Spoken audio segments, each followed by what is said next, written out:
Los bendiga. La luz. Mirar.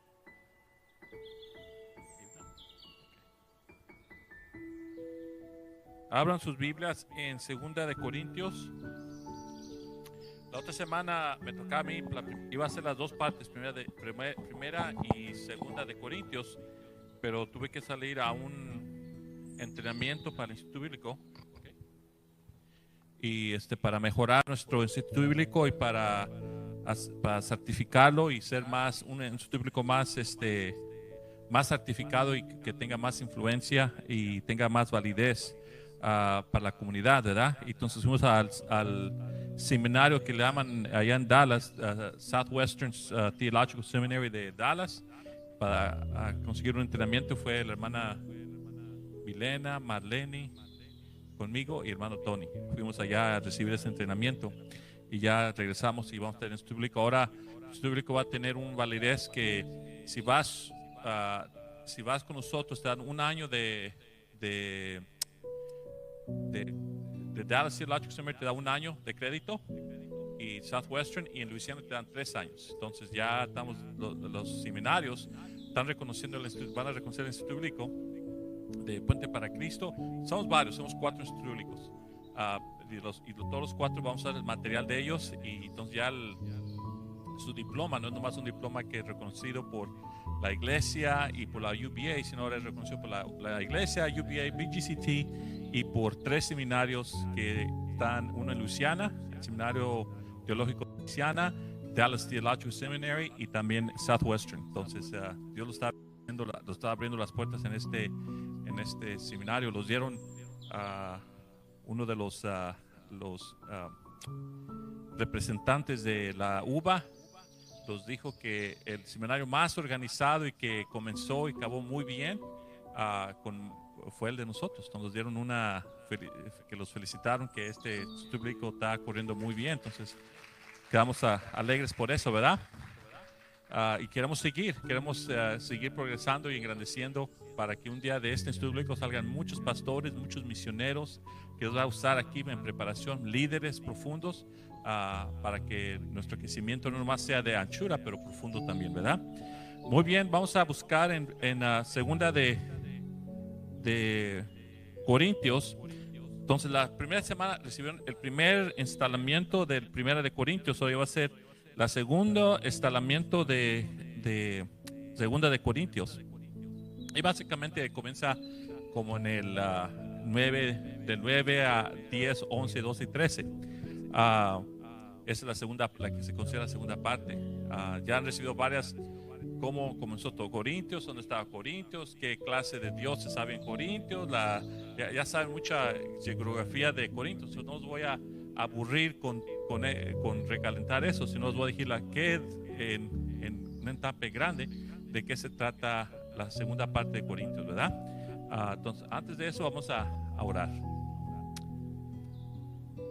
Padre Celestial, te pedimos esta noche, Señor, que tú los hables a nuestros corazones, a nuestras mentes. Te necesitamos, Señor. Venimos a la mediación de la semana porque te necesitamos, Señor. Es un tiempo donde podemos reflexionar, refrescarnos, Señor. Que tú llenes nuestras baterías porque te necesitamos, Señor. Tú eres el todo de todo para nosotros, Señor. Sin ti, Señor, no nos podemos mover. Sin ti no podemos pensar. Y sin ti, Señor, no podemos existir. Tú los diste todo, Señor. Y lo sigues dando todo. Tú diste tu Hijo unigénito, Señor, para morir en la cruz de Calvario, Señor. Y gracias por ese regalo, gracias por ese amor. Y esta noche, Señor, queremos reflexionar, continuar con ese agradecimiento, Señor. Tu pueblo, tu familia, Puente para Cristo, Señor. El pueblo que está aquí, háblanos, Señor, a través de esta carta que escribió Pablo, Señor, a los Corintios. Honramos y glorificamos tu nombre. Amén. La primera carta de Corintios, muchos saben muy bien la primera carta de Corintios porque tiene muchas frases muy comunes, que es amor, la Santa Cena, muchos tópicos que son muy comunes en la sociedad o cultura cristiana, ¿verdad? Muchos temas que sabemos que Pablo habló. El segundo de Corintios tiene tópicos que mucha gente no conoce, ¿verdad? Que habla, porque Pablo como que habla desfragmentado. No hay, casi en todas sus cartas él habla muy en secuencia, persigue un tema, lo persigue, luego cambia de tema y lo persigue, lo desarrolla y lo persigue hasta que lo acaba. Y aquí como que parece como que cambia de un tema, lo deja y vuelve a regresar, lo levanta, lo vuelve a levantar. Está un poquito desfragmentado. Y la razón por eso tiene que ver porque es un pastor o un plantador de iglesias que estaba un poquito desesperado, angustiado, adolorido, emocional. Es un pastor que pasó mucho tiempo en Corintios. Había visitado esa iglesia y pensando que donde invirtió tanto tiempo, tanto esfuerzo, donde mandó de sus mejores líderes para que apoyaran esa iglesia, él pensaba que a lo mejor esta iglesia estuviera más madura, más sólida, pero parecía que nomás estaba muy ancha, pero nada de profundidad. En tiempos le decía que quisiera hablarles maduramente, quisiera hablarle otros temas, otras cosas profundas. Dice, pero no puedo. Dice, todos todavía están necesito darles leche, todavía no están desconectados, son mundanos todavía, tienen un pie en el mundo y un pie en la iglesia, ¿verdad? Y todas clases de pecados se está permitiendo aquí, ¿verdad? Y era la influencia de los griegos. La influencia de los griegos fue tan extrema, aunque era una colonia romana, la influencia griega estaba muy influenciando a ellos. Y el griego siempre separaba la alma con el cuerpo, ¿verdad? Ellos nunca lo conectaban, era una o la otra, ¿verdad? Y por eso constantemente Pablo les tenía que decir a ellos, no desconecten el alma con el cuerpo, no desconecten la alma con el espíritu, somos uno, ¿verdad? Y les decía constantemente, les acordaba con temas, ustedes son el templo del Espíritu Santo, no desconecten. Cuando ustedes quieren desconectar, los griegos les han enseñado que lo que le pasa al cuerpo no le afecta al espíritu, no, le afecta. Cuando ustedes se unen con una prostituta, ustedes están en efecto llevándose a Dios con ustedes, cuando ustedes pecan se lo están llevando, y les estaba ayudando a conectar todos esos conceptos que la influencia griega donde ellos vinieron todavía estaba influenciando la iglesia. Entonces usted mira el struggle, no sé qué es la palabra struggle, el struggle, que alguien me diga qué es struggle, peleando o luchando con las ideas y conceptos tratando de enseñándole, ¿verdad?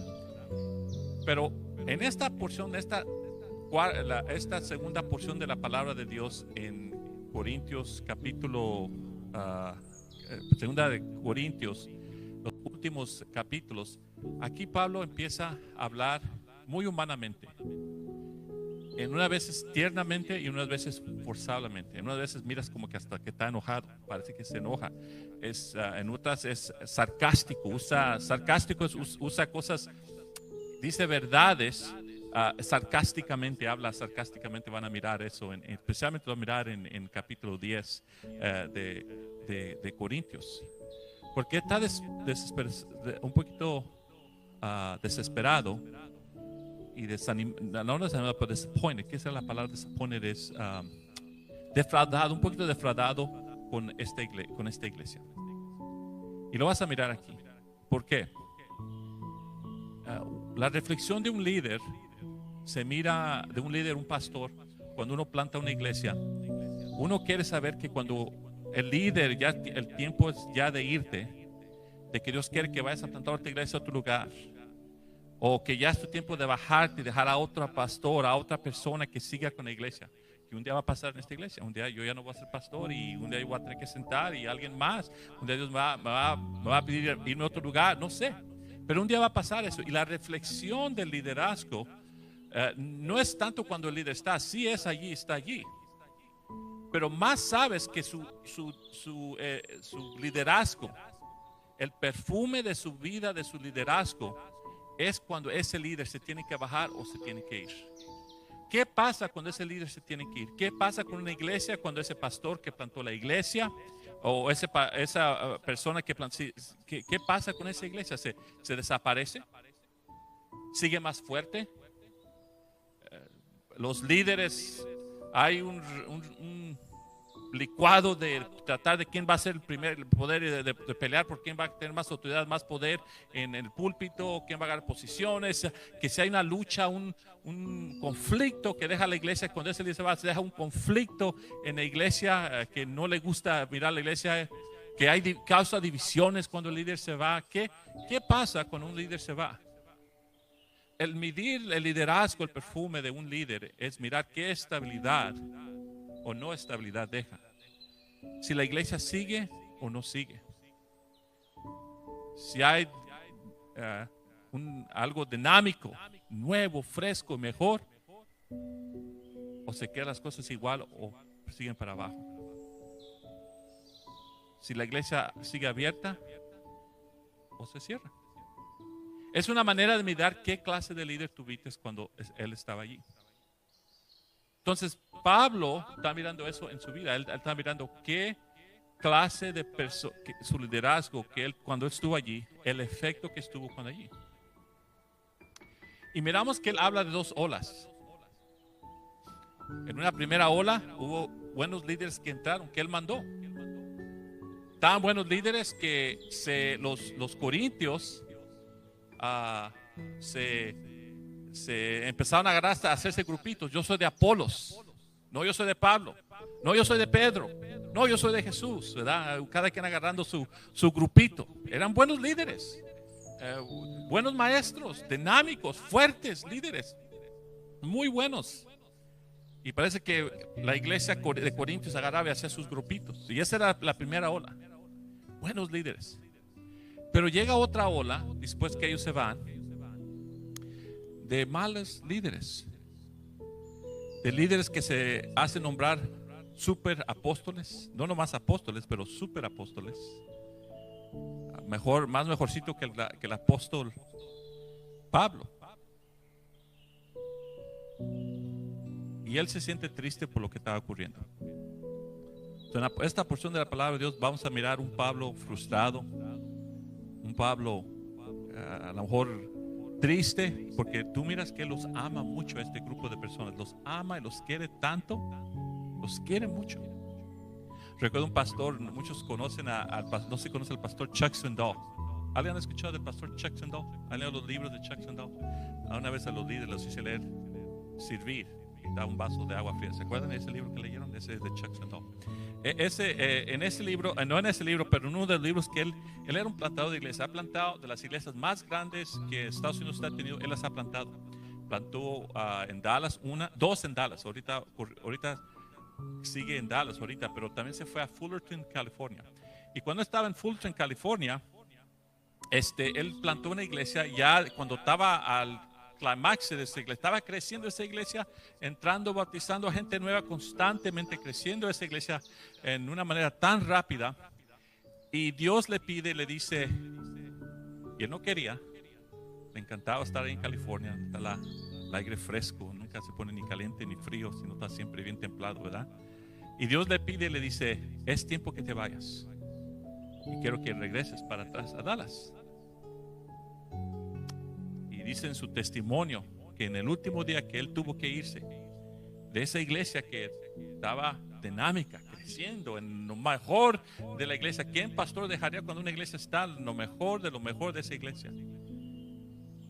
Y cuando iba y se despidió de la iglesia, el último día que se iba a despedir, antes de irse a su carro a ir ya para irse por última vez, dejar el parqueadero de esa iglesia por última vez, viene una viejita y corre con él y le dice, Pastor Chuck Swindoll, si de veras Dios, si usted de veras supiera que era Dios, usted no hubiera no dejar esta iglesia.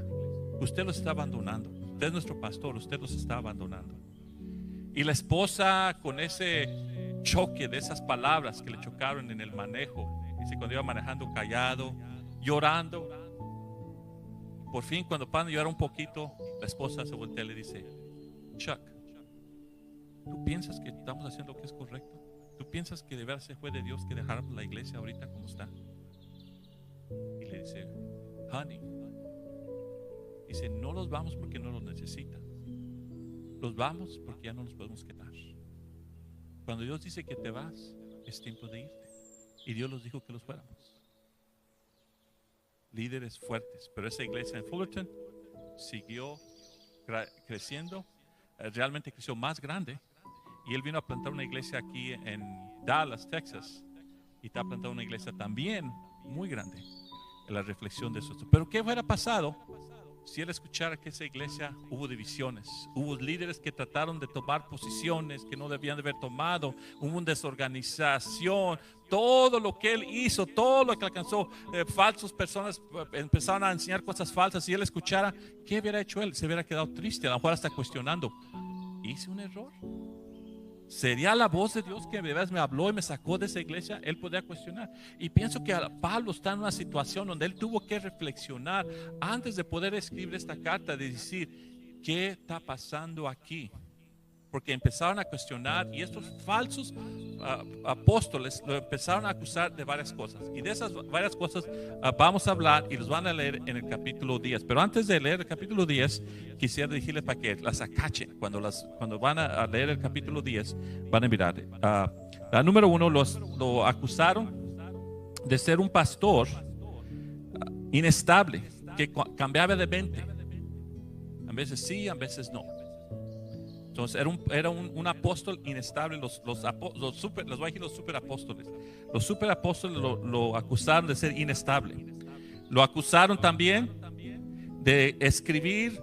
Él escribía cartas en vez de visitarlos, porque era una persona tímida. Dice él, cuando está enfrente de su cara, es bien tímido. Pero déjalo que se vaya, y se pone según el león de leones. Abre unas cartas bien fuertes. Y lo acusaron que era de duplícita emociones. Cuando estaba allí, era fuerte, era tímido, pero de fuera de él, con una pluma, se hacía fuerte. Y eso pasa. Dicen ahorita que en los muchos gente en la internet, en las Facebook, en Twitter y todas esas cuentas, dice que la gente cambia cuando están atrás de una computadora, que no hay persona a persona, que no se están hablando.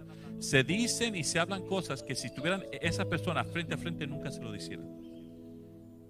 Cosas vulgares, groserías que se dicen uno a uno. Yo no sé si le han ponido atención, si ustedes los que están en Twitter dicen cosas tan feas, wow. Pero si los miras frente a frente, como nunca dirían esas cosas enfrente, como que las cosas cambian. Entonces a Pablo lo acusaron de eso mismo. Dijeron, cuando él está aquí enfrente, él no es así de fuerte con ustedes, pero cuando él se va y escribe, entonces sí se vuelve. Pero aquí es bien tímido.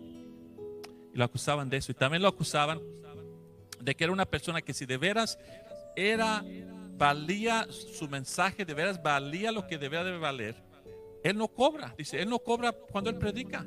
Si de veras su mensaje tuviera validez, si su mensaje tuviera autoridad, él debería de cobrar. Pero cuando él viene a predicarles, él no les cobra. Fíjese, que alguien te acuse por predicar el evangelio gratuitamente. Y de eso lo acusaron. Que dice, de todas las personas que los conoce, cualquier persona que es una persona que está predicando, que tiene algo que te va a decir, va a cobrar en el tiempo de ellos. Porque en ese tiempo una de las cosas más comunes, el entretenimiento. Ahorita tenemos televisión, tenemos computadoras, tenemos varias cosas de cómo entretenernos. En ese tiempo la manera de entretenerte es por filosofía, el amor a la sabiduría. Filósofos habían y caminaban, y era la manera de entretener. Ellos traían nuevas ideas, te introducían nuevos conceptos, y gente les pagaba para que ellos trajeran esas nuevas ideas, esos nuevos conceptos, esas nuevas matemáticas, ciencias. Ellos los dañaban y los traían y las introducían. Entonces dice, ellos cobran. Si Pablo de veras fuera el filósofo, el predicador que debe de ser, ellos les cobrara, y no les cobra. Él lo hace todo gratis. Entonces lo acusan porque su mensaje es barato, no vale ni, no dice. Por eso si Pablo tuviera que cobrar, nadie viniera a escucharlo. Básicamente le están diciendo eso, ¿verdad? Sí. Le están haciendo eso. Y la última cosa que dice, sí, él realmente no tiene ni credenciales, nadie lo recomienda. Dice, él nunca ha traído una carta, mírenos a nosotros superapóstoles, nosotros tenemos credenciales de las universidades más grandes, de los profesores más grandes. Mire, ellos lo están a nosotros diciendo que grandes y buenas personas somos nosotros. Y Pablo, él no tiene nada, nada de credenciales. Y varias cosas aquí y principios los enseñan aquí, en el estilo de Pablo. Y lo vamos a leer del otro lado de que leíamos. Vamos a abrir ahora sí. Esa fue la introducción y predicación, todo mezclado en uno, para que lean y miren, agarren el jugo al capítulo 10. Porque miren, habla, cuando lo leas, habla como si lo estuviera diciendo Pablo con autoridad. Si Pablo estuviera aquí, estuviera con Corintios, esto es lo que él les hubiera dicho. Fíjense, ahora sí. Yo, Pablo, os ruego por la mansedumbre y ternura de Cristo, yo que estando presente ciertamente soy humilde entre vosotros, mas ausente soy osado para con vosotros. Ruego pues que cuando esté presente no tenga que usar de aquella osadía con que estoy dispuesto a proceder resueltamente contra algunos que nos tienen como si anduviésemos según la carne. Pues aunque andamos en la carne, no militamos según la carne, porque las armas de nuestra milicia no son carnales, sino poderosas en Dios para la destrucción de fortalezas, derribando argumentos y toda altivez que se levanta contra el conocimiento de Dios y llevando cautivo todo pensamiento a la obediencia a Cristo, y estando prontos para castigar toda desobediencia cuando vuestra obediencia sea perfecta. ¿Miráis las cosas según la apariencia? Si alguno está persuadido en sí mismo que es de Cristo, esto también piense por sí mismo, que como Él es de Cristo, así también nosotros somos de Cristo. Porque aunque me gloríe algo más todavía de nuestra autoridad, la cual el Señor nos dio para edificación y no para vuestra destrucción, no me avergonzaré, para que no parezca como que os quiero amedrentar por cartas, porque a la verdad dicen las cartas son duras y fuertes, mas la presencia corporal débil y la palabra menospreciable. Esto tenga en cuenta tal persona, que así como somos en la palabra por cartas estando ausentes, lo seremos también en hechos estando presentes. Porque no nos atrevemos a contarnos ni a compararnos con algunos que se alaban a sí mismos, pero ellos midiéndose a sí mismos por sí mismos y comparándose consigo mismos no son juiciosos.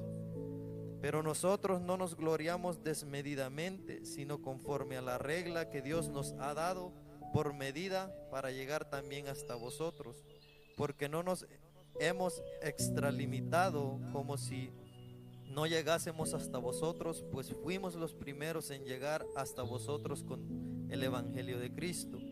No nos gloriamos desmedidamente en trabajos ajenos, sino que esperamos que conforme crezca vuestra fe seremos muy engrandecidos entre vosotros, conforme a nuestra regla, y que anunciaremos el Evangelio en los lugares más allá de vosotros, sin entrar en la obra de otro para gloriarnos en lo que ya estaba preparado. Mas el que se gloría, gloríese en el Señor, porque no es aprobado el que se alaba a sí mismo, sino aquel a quien Dios alaba. Muy bien.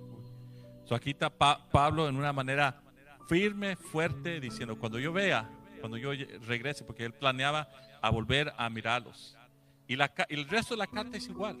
La siguiente carta sigue hablando y defendiendo. Entonces, la primera carta de Corintios él les hablaba de lo que él pensaba de lo que estaba ocurriendo en la iglesia. Esta segunda parte, él estaba defendiendo de lo que la iglesia pensaba de él. Entonces, si quieren mirar el gran tema, la primera de Corintios y parte de segunda de Corintios era lo que la iglesia, lo que Pablo pensaba de la iglesia, cómo estaba corriendo la iglesia. Y esta segunda parte de segunda de Corintios, Pablo defendiendo de lo que la iglesia pensaba de él y su ministerio. Aquí los voy a dejar un principio y quiero dejarlos con este principio.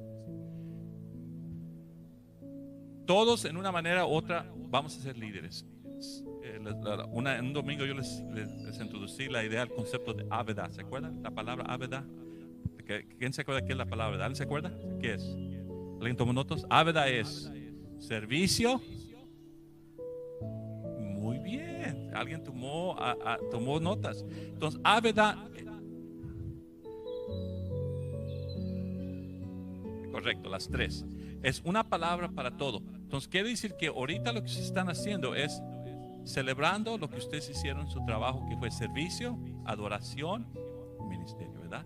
Lo que ustedes hicieron en su trabajo. ¿Qué hicieron en su trabajo? Entonces, en una manera u otra, ustedes en su trabajo, aunque ustedes a veces consideramos que solamente lo que pasa aquí en la iglesia es lo que cuenta para Dios. Ya cuando sales de estas paredes, ya no cuenta para Dios, ya no es ministerio, dice Dios, no. Lo que es allá y adentro es ministerio. Y una de las cosas que nosotros vamos a tener es, vamos a ser líderes. Dios va a poner en posiciones de liderazgo.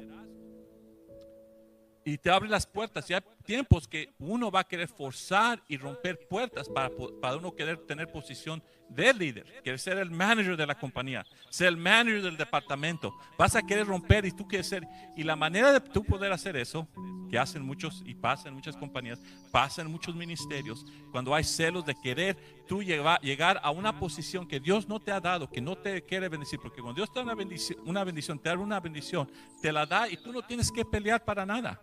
Tú no tienes que pelear nada. Cuando Dios te va a abrir las puertas, cuando Dios te quiere bendecir, cuando Dios te puede confiar, porque Él ha sido fiel en lo poquito, Él te va a bendecir en mucho. Va a ser aquí en la iglesia, sea allá en tu trabajo, con tu familia. Dios te va a bendecir. Cuando tú haces áveda, cuando tú sirves, trabajas y alabas a Dios y vienes a celebrar aquí con Dios y le eres fiel, Él te va a promover y te va a abrir puertas. Él lo va a hacer, tú no las tienes que romper. Pero cuando tú tienes que hacerlo, vas a hacer lo que esos líderes falsos apóstoles que Dios les dijo, superapóstoles que eran falsos, que Pablo hizo, tienen que hacer. Tienes que aventar tierra a los demás para hacerte mirar mejor. Para tú hacerte mejor, tienes que constantemente mandarle tierra a otra persona, al líder que estaba allí. Si alguien viene a una posición de ser pastor de esta iglesia y tiene que hablar más del pastor Álvaro Navarro, quítalo. Porque no en un ministerio no tienes que hablar mal de alguien más para tú ponerte en una posición.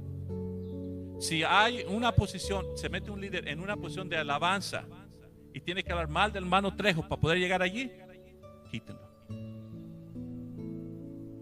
Si hay una posición de hacer café en esta iglesia y hablan mal del que hizo el café antes, quítenlo.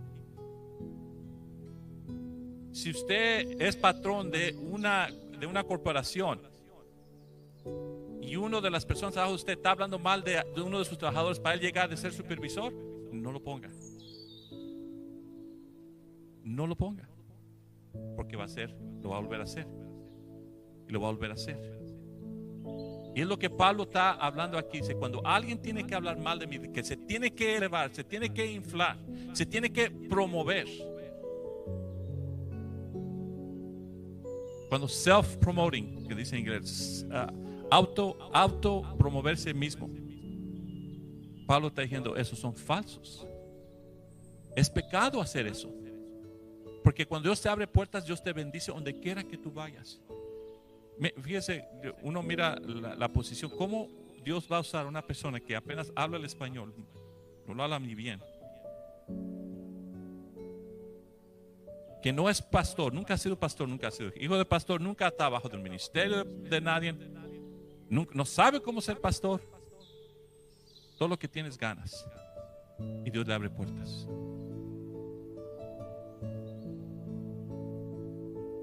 Yo me quedo maravillado que ustedes quieran venirme a escuchar.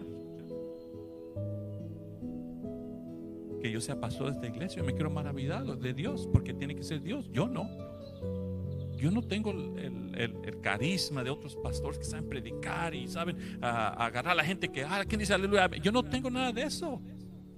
Ni me visto como pastor, ni me parezco como pastor, nada.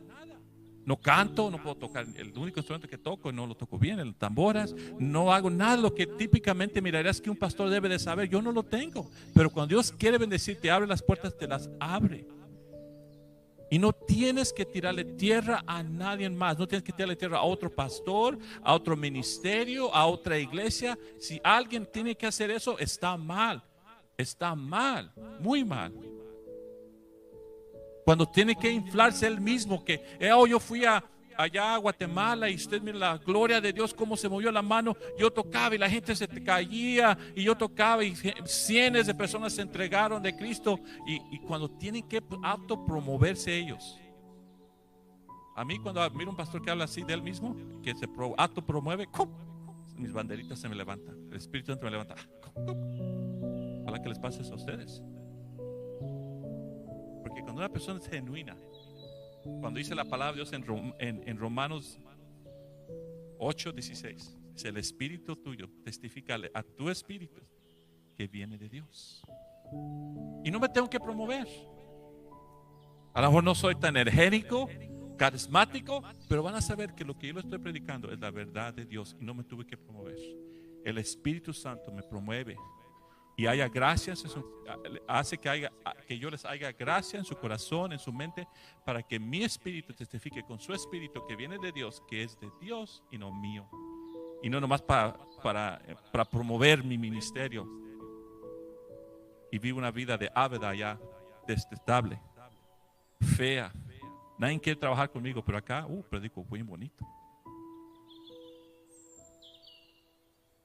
Es holístico la vida. Holístico. Es un principio muy, muy importante que Pablo aquí los enseña y los deja cerrar esta porción de la palabra de Dios. Líderes, deja que Dios sea el que te promueva. Que sea Dios el que te mueve y te abre puertas. Yo recuerdo, hermanos, voy a dejar con un testimonio. Tengo que hablar mal de mí para mirar. Pablo dice que él hablaba de sus debilidades. Ustedes van a mirar que él dice, él estaba más orgulloso de sus debilidades. Dice, yo he pasado esto, y yo sé, aunque tengo todos estos títulos, dice, eso no cuenta nada comparado a lo que tengo con Dios. Lo que he sufrido, que he tenido que escaparme con mi vida, todo eso lo he tenido que hacer. No me han pagado, he tenido que trabajar. Yo en vez de ser un pastor que tenía un pastor asalariado, he tenido que trabajar dos trabajos para poder ser pastor y trabajar y poner para mi familia, porque no puedo, ¿qué le hace? Y se lo hago para Dios y para Dios y simplemente para Dios. Si Dios me lo pide que lo haga otra vez, lo vuelvo a hacer y es lo que hago yo.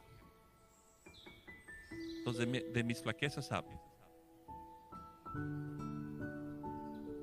Yo recuerdo cuando yo era joven, estaba yendo a la escuela y yo genuinamente le pedí a Dios.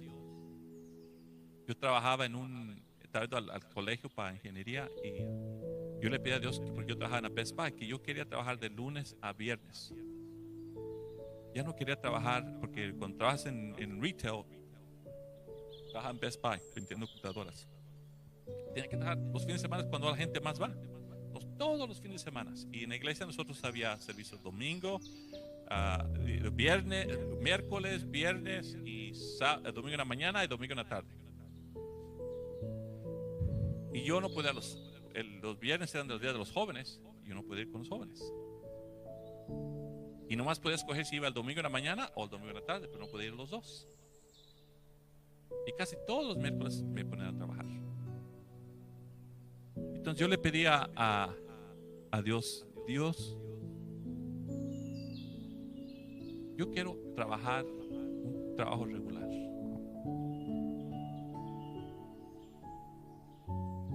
Fue una oración que hice así caminando en el pasillo de las Best Buy, aquí en Willowbrook, el Best Buy de Willowbrook, ahí trabajé. Entonces yo quiero un trabajo regular. Ayúdame a hallar un trabajo. No, ni tuve que entrevistarme. Y recuerdo que vino un señor a comprar y casi los hispanos no compramos. En ese tiempo los hispanos no compraban computadoras. Puro americano y negociante, los que tienen sus negocios. Y vino este latino, era un hispano, y quiere comprar 6 computadoras de las más buenas que había en ese tiempo. 6 de las mejores. Y me dio curiosidad. Y yo se la estaba subiendo, yo era el número 1 vendedor de Best Buy en ese tiempo. Y le estaba subiendo, vendiendo sus computadoras, y me dio curiosidad. Oiga, ¿por qué compra tantas computadoras? ¿Qué va a hacer? Y dice, es que estoy modernizando mi negocio. Tengo un negocio de ingeniería civil. Y dice, y les voy a poner AutoCAD. Y dice, les va a poner AutoCAD. Eso es para eso estoy ahorita, es lo que estoy estudiando ahorita en el college. Estoy en AutoCAD. Dice, ¿de veras estás haciendo college? ¿Es lo que estás estudiando? Dice, sí. Dice, ¿quieres un trabajo? Y me ofreció allí mismo un trabajo. Fue una oración que yo hice en esa semana, así nomás caminando. Y cuando Dios te quiere bendecir, te bendice.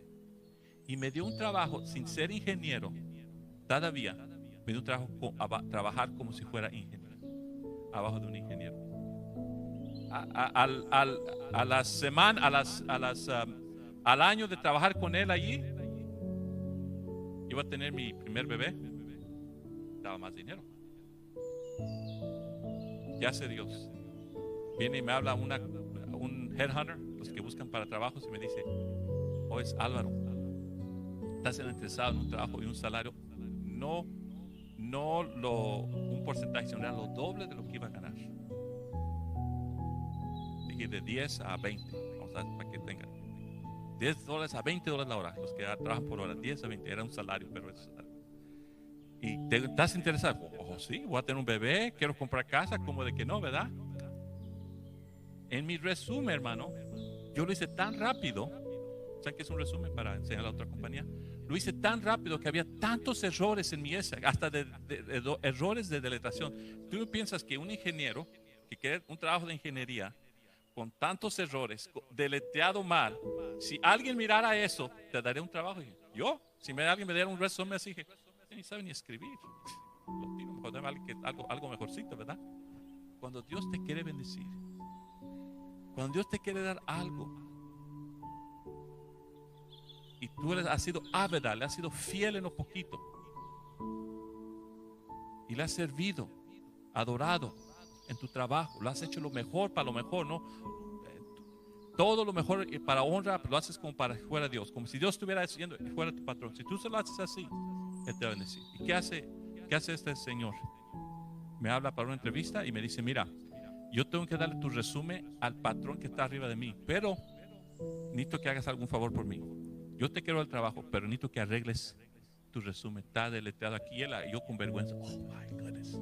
Y me dice: arregla aquí, me subrayó aquí, arregla aquí, y me lo revuelves a mandar, lo firmas y yo se lo mando y te doy el trabajo, pero necesito que lo apruebe. Cuando es de Dios, las cosas Dios te las da. A la semana después tiene un trabajo que me pagaba lo doble. Cuando Dios te quiere bendecir, cuando es ávida, no tienes que hablar mal de nadie, no tienes que pisarle. ¿Qué es lo que pasa cuando alguien avienta tanta tierra y se la pasa hablando mal de personas? Va a haber un tiempo que te va a acabar la tierra que estás pisando y te vas a caer en un hoyo de tanta tierra que avientaste. Honrar a Dios, y Dios te exaltará. No esperes que el hombre y que tú lo hagas, Dios el que lo hace. Y Pablo se enseña fuertemente en esta porción de la palabra de Dios. Amén. Pongamos de pie.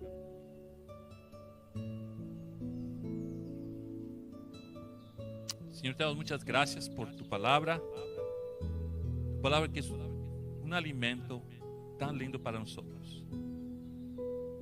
Gracias que Pablo, que sufrió y oró por esta iglesia,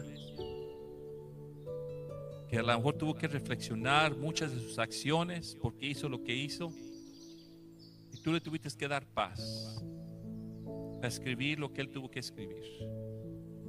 Él amaba esta iglesia, la quería, Señor, pero fue a un tiempo que tú le dijiste era tiempo que se moviera de esa iglesia y se fuera a otra. Te pido, Señor, que tú a nosotros nos enseñes cómo ser buenos líderes cuando es tiempo de bajarnos o promovernos a otra posición más alta. Que lo aceptemos con dignidad y lo que hagamos, lo hagamos con dignidad, que lo hagamos con ávida, Señor. Que te sirvamos, trabajemos y te adoremos.